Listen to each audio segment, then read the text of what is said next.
Bonjour à tous et bienvenue sur BFM Paris. Je suis ravie de vous accompagner pour cette nouvelle saison d'Île-de-France Découverte. Tous les samedis, on vous fait découvrir des lieux à visiter et des idées de sortie en Île-de-France. Et vous allez le voir, malgré les circonstances, il y a toujours plein de choses à faire dans notre région. Aujourd'hui, je vous fais découvrir une plateforme qui permet de réserver des activités à faire chez soi ou en extérieur. À l'approche des vacances, faites le plein d'idées sorties en famille. Aviez-vous déjà pensé à personnaliser de la céramique autour d'un café? C'est un concept rendu possible à l'atelier Geneviève dans le 11e arrondissement. C'est le tout premier Céramique Café de Paris. L'occasion de partager un moment de créativité et de convivialité. C'est parti pour Île-de-France Découverte.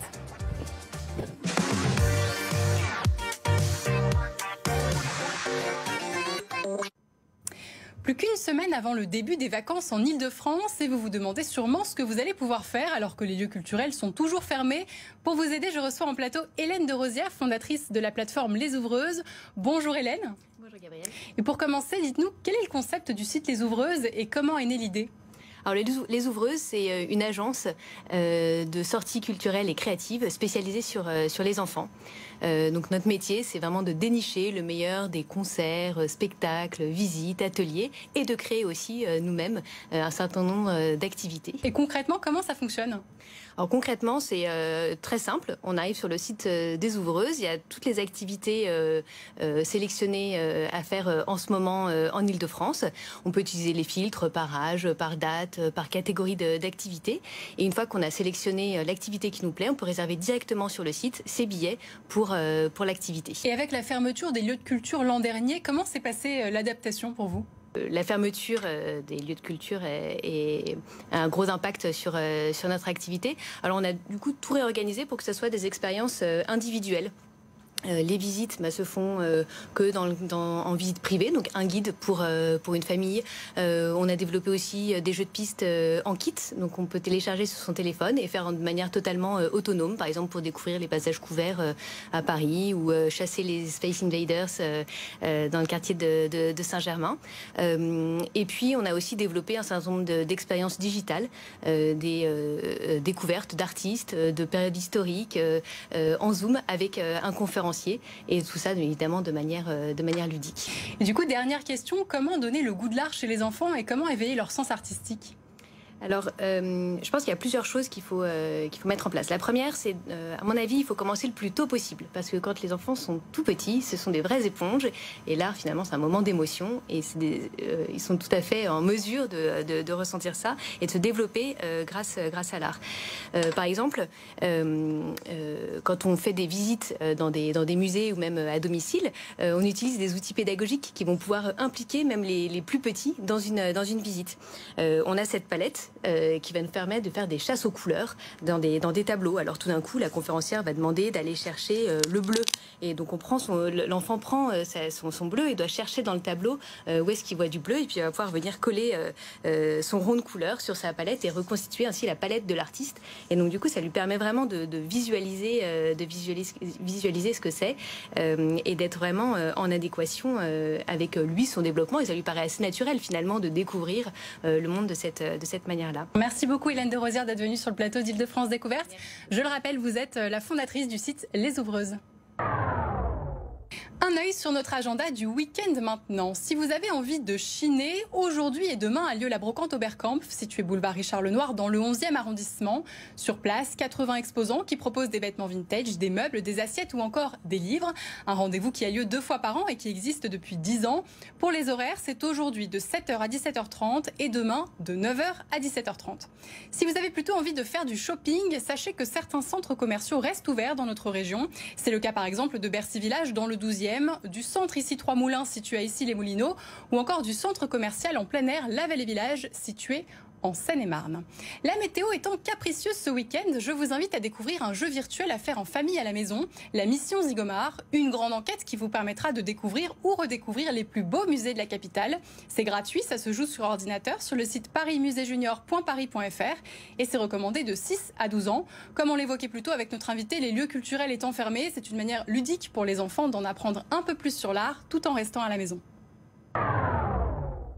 On prend maintenant la direction du 11e arrondissement à la découverte de l'atelier Geneviève, le premier Céramique Café de Paris. Et pour en parler, je suis en ligne avec la fondatrice Geneviève Landsman. Bonjour Geneviève.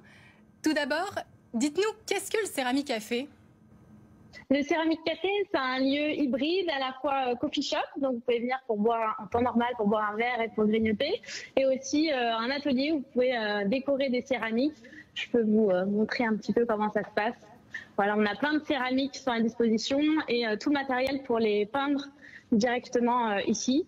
Et nous, on conseille avec différentes techniques pour que chacun puisse décorer sa pièce comme il l'entend. Concrètement, comment ça se passe ? Comment se passe un atelier de personnalisation de céramique ? Il faut réserver en ligne, on arrive, est-ce qu'on est un petit peu guidé ? Comment ça se passe ? Oui, alors en ce moment, on est limité à 8 personnes compte tenu du contexte, donc il faut absolument réserver. Et toute la partie restauration, café est fermée en ce moment sur place, donc c'est uniquement emporté. Et quand vous arrivez pour l'atelier de peinture sur céramique, vous allez pouvoir choisir votre pièce parmi tous les modèles qui sont là. Et ensuite, nous, on vous explique différentes techniques pour que vous puissiez peindre tranquillement. Donc on a plein de techniques comme ça qu'on vous présente. On vous explique comment essayer la peinture. Et ensuite, vous pouvez décorer votre pièce. Et ensuite, nous, on s'occupe de faire l'émaillage. Le maillage, c'est-à-dire ? L'émaillage, c'est un vernis transparent qu'on applique sur les pièces. Donc nous, on s'occupe de la fin du process. Ça se passe ici dans notre atelier. Et ensuite, les pièces sont passées au four. Donc c'est dans des fours de potier, donc ça monte à 1000 degrés, ça reste 24 heures dans les fours et les pièces ressortent 24 heures après directement brillantes et utilisables tous les jours. Vous pouvez récupérer vos pièces une semaine après l'atelier. D'accord. Et dernière question, est-ce qu'il faut déjà en avoir fait ou même une débutante comme moi par exemple pourrait bien s'en sortir ? Ah non, il n'y a pas besoin d'en avoir déjà fait. Nous, on montre des techniques hyper accessibles et simples pour que vous puissiez décorer votre pièce. Il n'y a pas besoin de savoir dessiner. Il y a des techniques assez ludiques pour faire des effets avec du scotch, avec des brosses à dents. Donc voilà, il y a plein de petits secrets pour pouvoir décorer vos pièces. Donc pas besoin d'en avoir fait avant. Parfait. Merci beaucoup Geneviève Landsman, la créatrice de l'atelier Geneviève. Et si vous aussi, vous avez envie de créer un objet unique et de découvrir l'atelier, rendez-vous au 6 rue Saint-Bernard dans le 11e arrondissement. C'est ouvert le mercredi, le samedi et le dimanche. Pour plus d'informations et pour réserver, direction le site l'ateliergeneviève.fr. Pour finir cette page culturelle, je voudrais partager avec vous ma sortie coup de cœur de la semaine. Direction le 3e arrondissement dans le Marais où vient d'ouvrir la Galleria Continua. Difficile de définir ce lieu de 800 mètres carrés qui se trouve à mi-chemin entre une galerie d'art et une épicerie fine. Sur place, vous pourrez donc admirer des œuvres d'artistes internationaux, acheter des produits du monde ou encore vous procurer des livres dédicacés. Un concept qui existe déjà à Pékin, Rome ou encore Sao Paulo. C'est l'artiste JR qui a annoncé sur les réseaux sociaux l'ouverture de la galerie à Paris. Le street artiste y expose plusieurs de ses œuvres, notamment cette œuvre avec la Tour Eiffel. Si vous souhaitez faire vos courses tout en visitant une exposition, c'est donc possible. Rendez-vous au 87 rue du Temple dans le 3e arrondissement. L'entrée est gratuite. Si vous souhaitez vous aussi mettre en avant vos projets et vos idées culturelles en Ile-de-France, c'est très simple, vous nous contactez au 06 13 02 46 93. C'est la fin de ce numéro d'Ile-de-France Découverte. Merci de l'avoir suivi. Je vous retrouve samedi prochain pour de nouvelles idées sorties. D'ici là, bon week-end et prenez soin de vous.